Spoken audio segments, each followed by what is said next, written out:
Hi everyone, পুনৰ এটা নতুন ভিডিঅ'লৈ আপোনালোক সকলোকে স্বাগতম জনাইছো। আজি এই ভিডিঅ'ত আপোনালোকক চেন্ট্ৰেল বেংক অফ ইণ্ডিয়াৰ নতুন ৰিক্ৰুটমেণ্ট নটিফিকেশ্যনৰ বিষয়ে জনাম। ইয়াত টোটেল 4,500টা পদ আছে। যদি আপোনালোকে এই ভিডিঅ'টো প্ৰথমবাৰ চাই আছে তেনেহ'লে চেনেলটো ছাবস্ক্ৰাইব কৰিব নাপাহৰিব। লগতে আমাৰ এটা টেলিগ্ৰাম গ্ৰুপ আছে, তাৰ লিংক মই ডেছক্ৰিপশ্যনত দি দিম, তাত গৈ আপোনালোকে জইন হৈ ল'ব। তেনে নতুন জব নটিফিকেশ্যনটোত কি আছে এবাৰ চাই লোৱা আহক।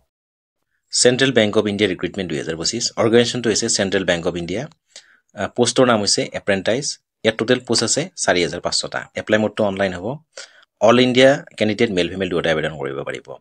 চেলাৰী ইয়াত আপোনালোকে 15,000 টকাকৈ প্ৰত্যেক মাহে দৰমহা লাভ কৰিব। Selection process online written test হ'ব, objective type, local language proof, এই দুয়োটাই থাকিব চিলেকশ্যন প্ৰচেছত। প্ৰথম থাকিব অনলাইন ৰিটেন টেষ্ট হ'ব, অবজেক্টিভ টাইপ আৰু local language proof. Job location across India হ'ব। Central bank of India apprentice recruitment 2025 age limit, ইয়াত মিনিমাম 20 বছৰ আৰু মেক্সিমাম 28 বছৰলৈ আপোনালোকে আবেদন কৰিব পাৰিব। মিনিমাম 20 বছৰ আৰু মেক্সিমাম 28 বছৰ। এপ্লিকেশ্যন ফিজ জেনেৰেল আৰু অবিচি কেণ্ডিডেটসকলে 8 টকা দিব লাগিব। SC ST আৰু ওমেন কেণ্ডিডেটসকলে 600 টকা দিব লাগিব। PWD কেণ্ডিডেটসকলে 400 টকা।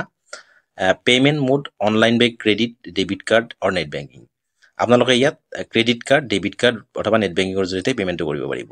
মই পুনৰ কৈ দিছোঁ, জেনেৰেল OBC সকলে কেণ্ডিডেটসকলে 800 টকা দিব লাগিব। SC ST আৰু মহিলা কেণ্ডিডেটসকলে 600 টকা দিব লাগিব।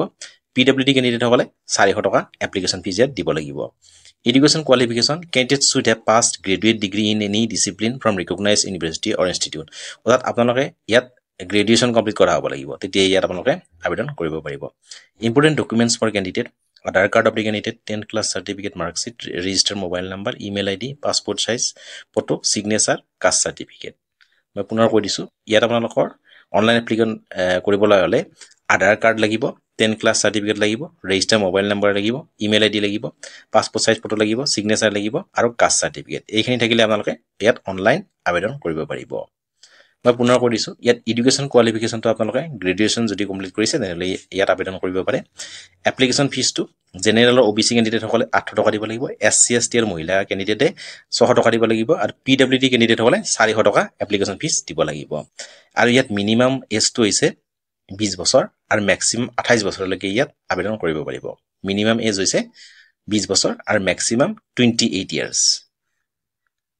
চিলেকশ্যন প্ৰচেছটো ইয়াত অনলাইন ৰিটেন টেষ্ট হ'ব, অবজেক্টিভ টাইপ আৰু লোকেল লেংগুৱেজ প্ৰুফ। আৰু জব লোকেশ্যন এক্ৰছ ইণ্ডিয়া হ'ব। চেলাৰী ইয়াত আপোনালোকে 15,000 টকাকৈ প্ৰত্যেক মাহে দৰমহা লাভ কৰিব। আৰু ইয়াৰ পোষ্টটোৰ নাম হৈছে এপ্ৰেণ্টাইজ আৰু টোটেল ভেকেঞ্চি আছে 4,500টা। যিসকলে ইয়াত আবেদন কৰিব বিচাৰে অতি সোনকালে আবেদন কৰিব পাৰে। আহিলোঁ ইমানে, ধন্যবাদ।